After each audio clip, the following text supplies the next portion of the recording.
In this short video, you will learn all about the drag and drop into text questions option for quizzes.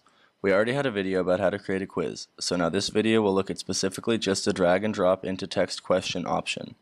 The first step is to make sure you are in the quiz's layout page. The easiest way to get there is to find the quiz you want to add the drag and drop question to and click it. Next, look in the administration block and find and click the Edit Quiz link. This is the quiz layout page where you will add your drag and drop into text question. Select the Add button where you would like to add your question, and then select Add a new question. Locate the drag and drop into text option and select it, then hit Add. This is the settings page for the question we are adding. As you can see, the first couple options are similar to most other questions. The first thing to do is give your question a descriptive name and then type the question into the question text box. The question will have to be formatted a little differently though from normal questions. As you can see from this clip, this is what drag and drop into text questions looks like.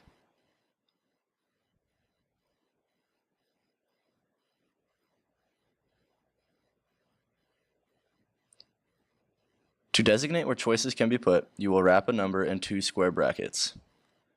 So alright, a skier that skis long distances can be referred to as a, and then I'll wrap the 1 in 2 square brackets on each side, skier.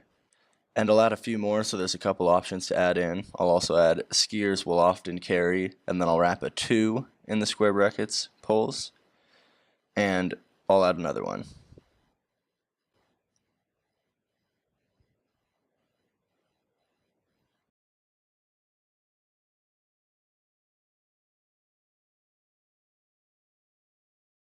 So now the way this question has been written, there will be a spot to put a choice where the 1, 2, and 3s all are.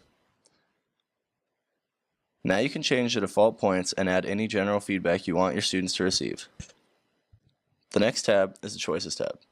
Here we will put the 3 answers we want the students to insert into the text. The 1 wrapped in brackets expects whatever option is put into choice 1, and the 2 wrapped in brackets expects whatever is in choice 2, and so on and so on.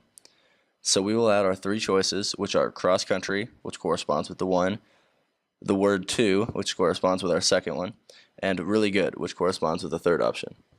We can also fill in other options to make the question harder. So I'll add a few of those, such as the word 1, the word 3, and cold. Now you can see I've filled up all of my options, so I'll click the blanks for 3 more choices button to get a few more blanks, and I'll write in smart, weird, and small, just to give quite a few words. Those are all words that could be fit into the text, so hopefully they will confuse the 0 students that will take this quiz. You can also turn on shuffling by clicking this box right here, which will shuffle the order in which all the choices are shown. You should definitely turn this on if you put the answers in the correct order, like we did here. In the Combined Feedback tab, you can add feedback for totally correct answers, partially correct answers, and totally incorrect answers. The last tab we have to worry about is the Multiple Tries tab, where you can set how your question will be handled if there are multiple opportunities allowed.